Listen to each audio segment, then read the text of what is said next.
Anybody with a desktop printer knows that there are three primary colors. That would be magenta,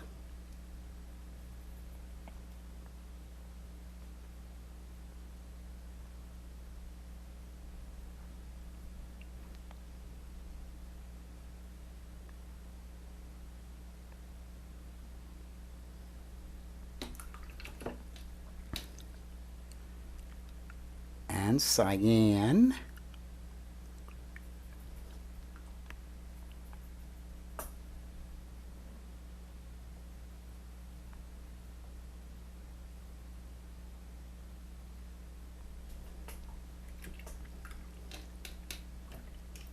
and finally yellow.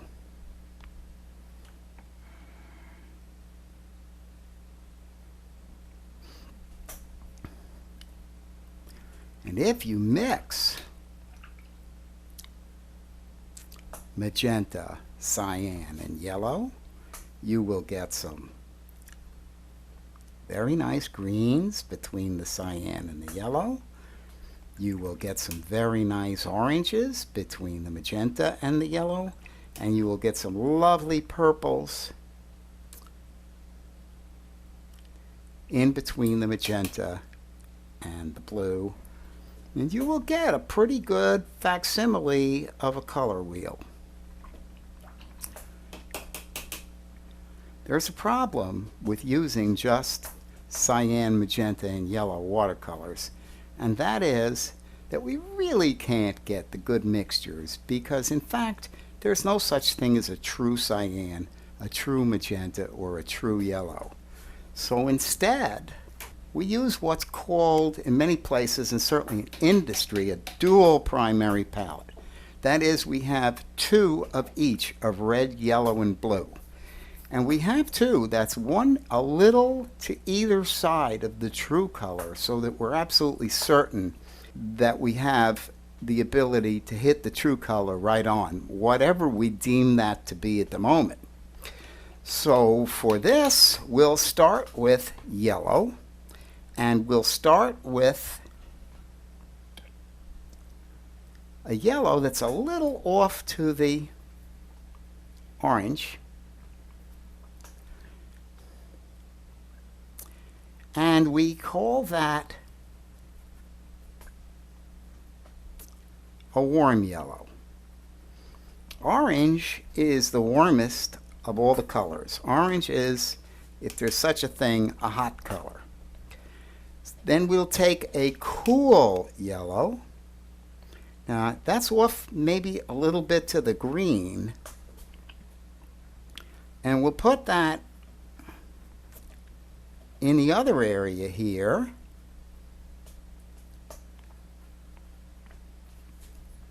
With some clean water.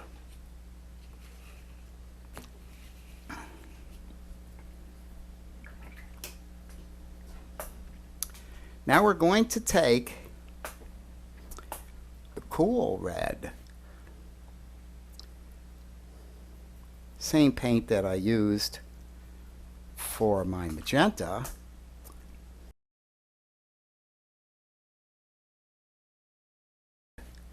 and put it on this side of the red.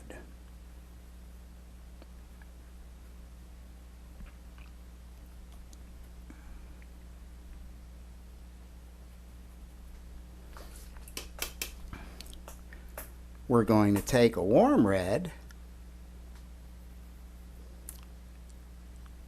a little closer to orange than true red, and we're going to put that in this area here.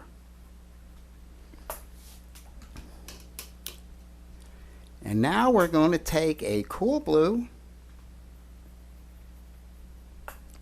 Let's see, I have a little red in there. Why don't I make sure that I'm showing you exactly pure stuff. A cool blue here, and that cool blue is going to go here next to the cool red.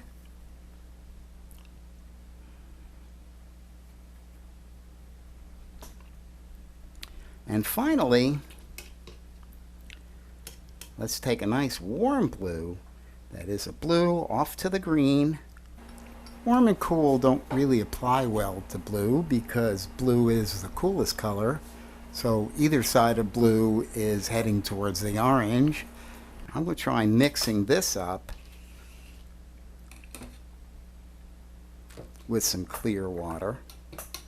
I won't be so fussy about the color of the water most of the time, or the clarity of the water. But here, since we're talking color and nothing else, I want to be just right about it. So here's our reds in here, and somewhere in there is a perfect red. And somewhere in here, really, I'm not strong enough. Let me get a little more of this cool blue down here, and a little more of this cool red over here. You can see that we got some nice purples going on in there. In between the cool yellow and the warm blue goes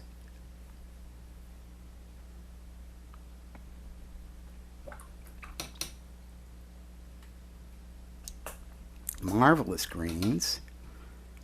Here we can choose between them and hit whatever we deem to be the perfect yellow.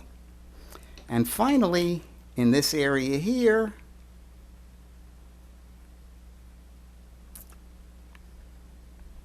I'm going to add a little more of that warm yellow right in there because it's not strong enough to do the job against the reds, but there we are.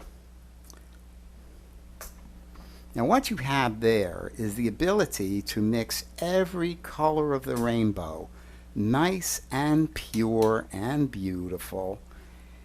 And for this we need 6 colors. We need the warm and cool of yellow, red, and blue. Now, do we need exactly the way I've laid it out, using exactly those colors? No, we don't. But we need something close, and then the mixing in is easy. I am not going to refer to the specific paints that I use anytime, anywhere, because I don't want these lessons to get stale. And there's all these new stuff coming on the market.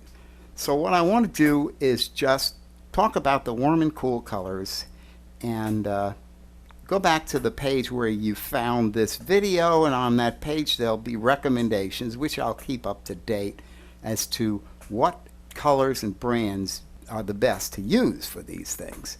Now, within watercolors, there's 2 classes of color. There's naturally occurring colors and man-made colors, and the naturally occurring colors are mineral.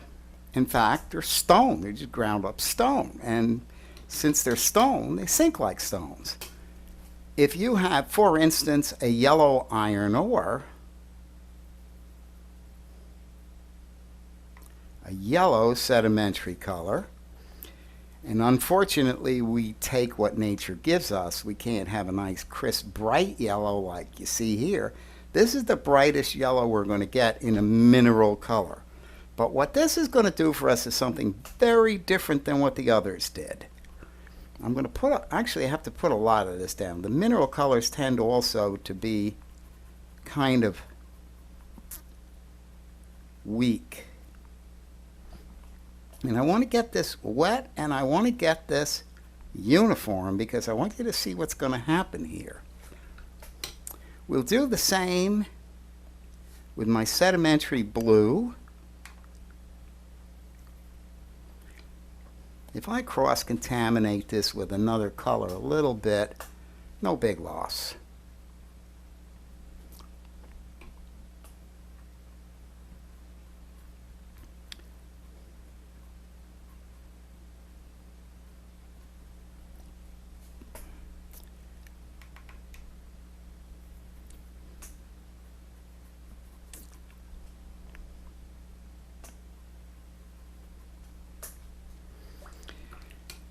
We also have a sedimentary red And this is the reddest we're going to get out of nature.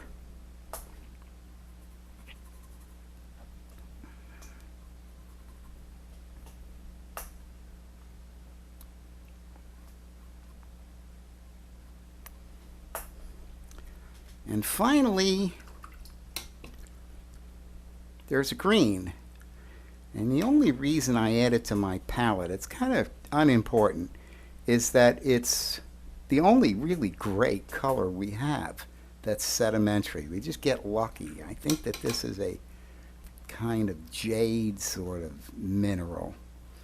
But I'm throwing it in here and I'm using it, and I keep it in my palette because there are so few sedimentary colors available to us.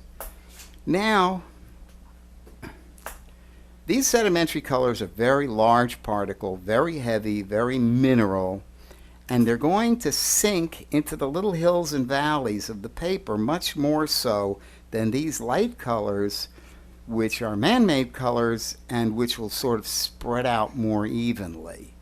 You're going to see a kind of modeling over here. If we take all of our sedimentary colors and mix them together, some interesting stuff can happen, because I didn't do a great job of mixing that, did I? Let's put down a big puddle. Put in a little of our yellow and a little of our blue. Bit of a mess, right? A little bit of the red. Spread it out with a lot of water.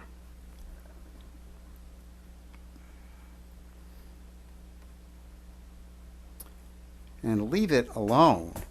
Here's where you'll see the sedimentary colors shine, is when you mix them together, or even mix them with a little bit of man-made color.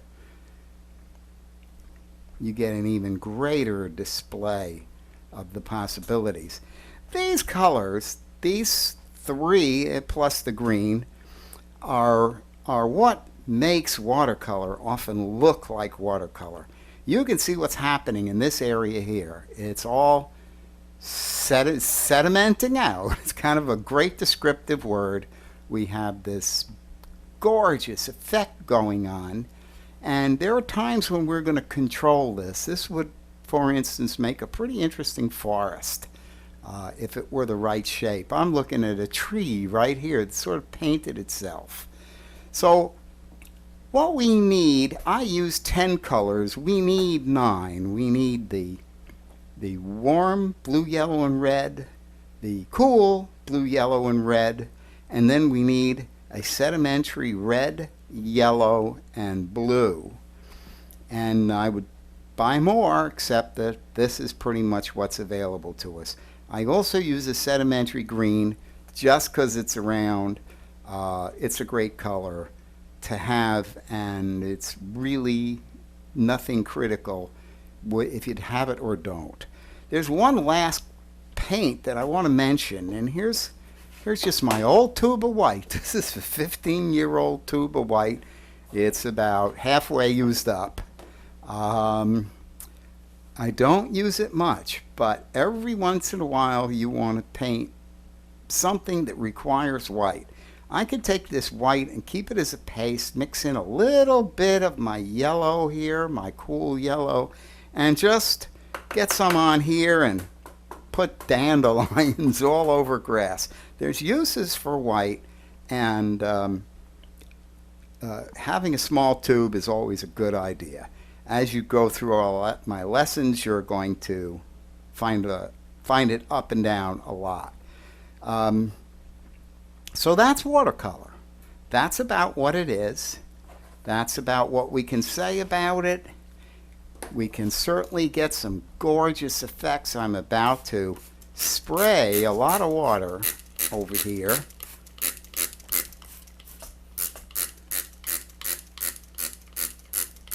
Oh man, my sprayer is noisy, isn't it? We'll leave that. There's the spray. This thing can just go, and I'll tell you a little story. The time is 20,000 years ago. somehow you've managed to kill something. You've decided to bring it back to where the family keeps the fire, and you're going to cook it.